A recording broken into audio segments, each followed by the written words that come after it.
सूजन के लिए रिस्पॉन्सिबल फैक्टर कौन कौन से हैं और उसके लिए हम लोग क्या कर सकते हैं, कैसे समझ सकते हैं कि दिक्कत क्या है।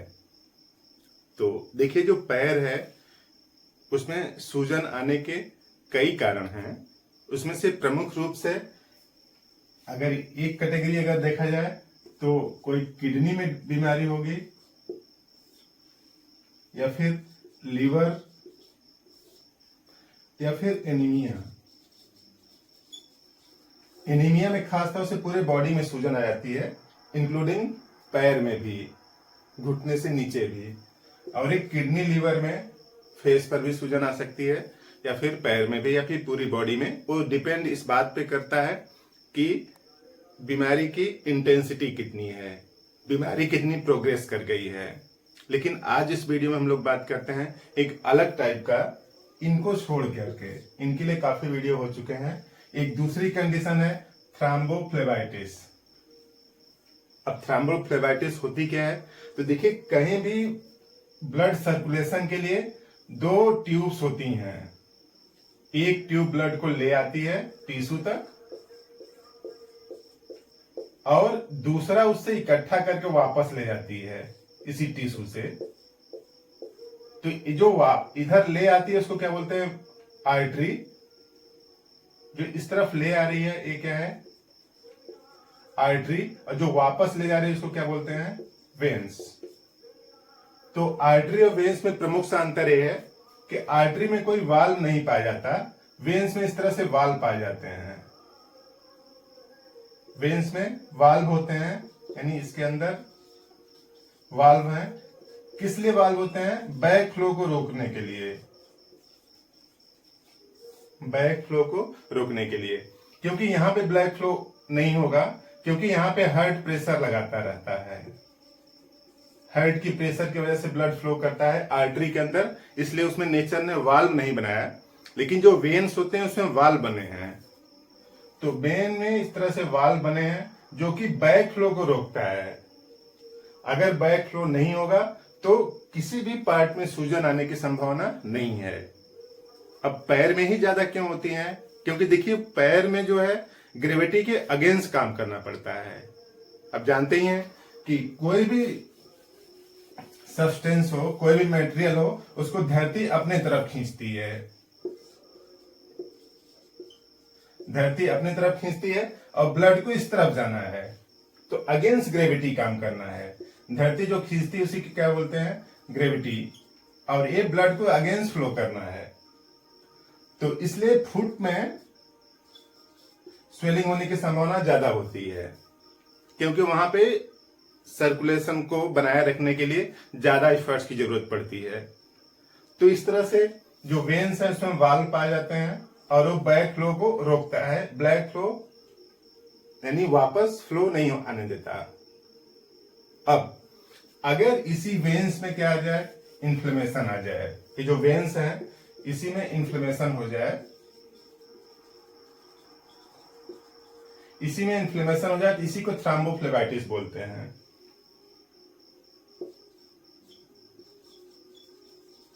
थ्रोम्बोफ्लेबाइटिस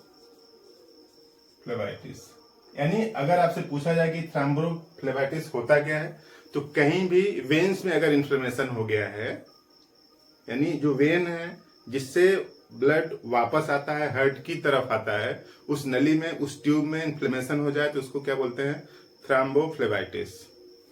अब थ्रोम्बोफ्लेबाइटिस अगर हो गया तो देखिए अब यहां की वेन्स में मान लीजिए इन्फ्लेमेशन हो गया, तो अब होता क्या है कि यहां से कुछ बैक फ्लो होने लगता है। यानी इस तरफ जाना चाहिए था 10 बूंद, तो 10 बूंद कोशिश तो करता है इधर जाने की, लेकिन 9 बूंद इधर ट्रांसफर हो पाता है, 9 ड्रॉप आगे गया, 1 ड्रॉप पीछे आता है। इसी क्या बोलते हैं, बैक फ्लो। इस तरह से यही हार्ट में भी होता है। कुछ लोगों के हार्ट में कैल्सिफिकेशन होने लगता है, यानी हार्ट का जो वाल्व है हार्ड होने लगता है, तो उसी को मरमर बोलते हैं। तो इस तरह से बैक फ्लो होने लगता है और उस बैक फ्लो की वजह से यहां पे ब्लड इकट्ठा हो सकता है। तो बैक फ्लो हो सकता है, ब्लड इकट्ठा हो सकता है। तो अब दो तरह की सिचुएशन हो सकती हैं। एक वेरिकोज वेन, आप देखेंगे तो इस तरह से जो पैर होता है उसकी जो वेन्स होती हैं इस तरह से ऐसे हो जाती हैं, दिखती हैं ऊपर से, जैसे अर्थवर्म जैसा, जैसे केचुए जैसा इस तरह से दिखती हैं, मोटी मोटी वेन्स दिखती हैं। तो ऊपर सरफेस पर है तो वही अवस्था क्या है, वेरिकोज वेन है। और इस अवस्था में क्या होगा कि उस बॉडी उसको टच करेंगे तो हल्का सा दर्द हो सकता है, दर्द होगा थोड़ा सा, और स्वेलिंग तो है ही, थोड़ी सी ऊपर उठा हुआ दिखता है, क्लियर कट दिखता है, और दर्द भी हो सकता है। लेकिन फ्लिग्मेशिया अल्बा डोलेंस में यही स्थिति डीप में आ जाए, यानी ये तो सरफेस पर है, सरफेस पर है तो वेरिकोज वेन है। अगर वही अंदर की तरफ हो जाए ना, जब अंदर की तरफ हो जाएगा यानी डीप में हो जाए, डीप वेन थ्रोम्बोसिस,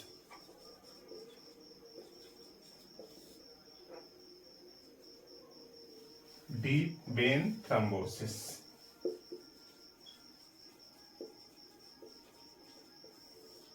यानी जो वेन अंदर तरफ पाई जाती हैं उसमें अगर इन्फ्लेमेशन हो जाए तो वहां से बैक फ्लो होने लगे तो इस तरह से पैर में सूजन सी आ जाती है।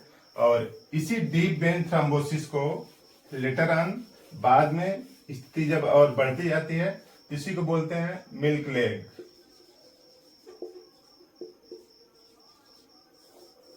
अब इसमें होता क्या है कि स्वेलिंग तो दिखती है ही है, स्वेलिंग है, पेन है, और जिस पैर में होता है वो पैर क्या हो जाता है, व्हाइट होने लगता है। व्हाइट इन द सेंस कि सफेद एकदम जैसा इस कलर दिख रहा है ऐसा सफेद नहीं होता है, दूसरे वाले पैर की तुलना में अगर देखेंगे तो उसका कलर हल्का हो जाएगा, यानी लाइट कलर हो जाएगा। और एक पैर की जो मोटाई है ज्यादा हो जाएगी दूसरे पैर से। भयंकर दर्द होता है इस स्थिति में पहुंचने के बाद, मिल्क लेग में पहुंचने के बाद तेज एकदम दर्द होता है, लगता है कि पैर लटकाने से फट सा जाएगा, इतना ज्यादा ओवर सप्लाइड हो जाता है ब्लड से। तो ब्रस्टिंग सेंसेशन आते हैं, जैसे लगता है कि पैर अब फट जाएगा, तो पैर ऊंचा करके रखना पड़ता है, यानी जैसे सोए हैं, सोए वाले पोर्शन से पैर थोड़ा सा ऊंचा रहता है तब कंफर्टेबल महसूस होता है। चेयर पर बैठने से, खड़े होने से स्थिति खराब होने लगती है। उसके पीछे रीजन यही है कि 2-4-6 महीने पहले जो वेन्स में इन्फ्लेमेशन था उस स्थिति पर ध्यान नहीं दिया गया, पेन किलर एक्सेट्रा खाया गया, पेन की वजह से शरीर में पता तो नहीं चल रहा था क्योंकि आपने पेन किलर खाया, और लेकिन ये स्थिति बढ़ती जा रही थी। तो मिल्क लेग जैसी स्थिति में आ गया है, और इस स्थिति में swelling, pain, tenderness, white leg इस तरह से दिखेगा। तो ये है फ्लिग्मेशिया अल्बा डोलेंस। दूसरी भाषा का टर्म है, उसका मतलब क्या होता है, व्हाइट लेग या फिर मिल्क लेग। यानी दूसरे वाले पोर्शन की तुलना में जिस पैर में दिक्कत है वो थोड़ा सा लाइट कलर का दिखेगा, हल्का कलर का दिखेगा। तो अब देखिए जो फ्लिग्मेशिया अल्बा डोलेंस है ये खतरनाक स्थिति है डीप वेन थ्रोम्बोसिस की। अगर अर्ली स्टेज में नहीं ध्यान दें तो दूसरे सर्जिकल प्रोसीजर अपनाने पड़ते हैं। होम्योपैथी में इसी रोकने के लिए, यानी थ्रोम्बोफ्लेबाइटिस के स्थान पर ही बीमारी को रोकने के लिए दवाइयां हैं। जितना अर्ली ट्रीटमेंट करते हैं, जैसे यहाँ पे ट्रीटमेंट कर लेंगे तो बेहतर तरीके से ठीक हो जाएगा, उसके बाद यहाँ पे आएंगे तो थोड़ा सा ज्यादा एफर्ट्स लगाना पड़ेगा, और इसमें तो महा एफर्ट्स की जरूरत होगी और स्थिति खराब भी हो सकती है, हो जाती है। तो अगर ऐसा दिख रहा है थ्रोम्बोफ्लेबाइटिस की स्थिति पर है, यानी केवल दर्द हो रहा है, सूजन ज्यादा नहीं है, और वहां पे वेन्स हल्की हल्की दिखने लगी हैं, ऊपर दिख रही हैं तो भी ठीक बात है, जब अंदर हो जाएगा तो दिखेगा नहीं, तब इसी स्थिति में जनरेट हो जाएगा। इसके लिए होम्योपैथी में दवाइयां हैं, और उस दवा का नाम है हेमामिलिस।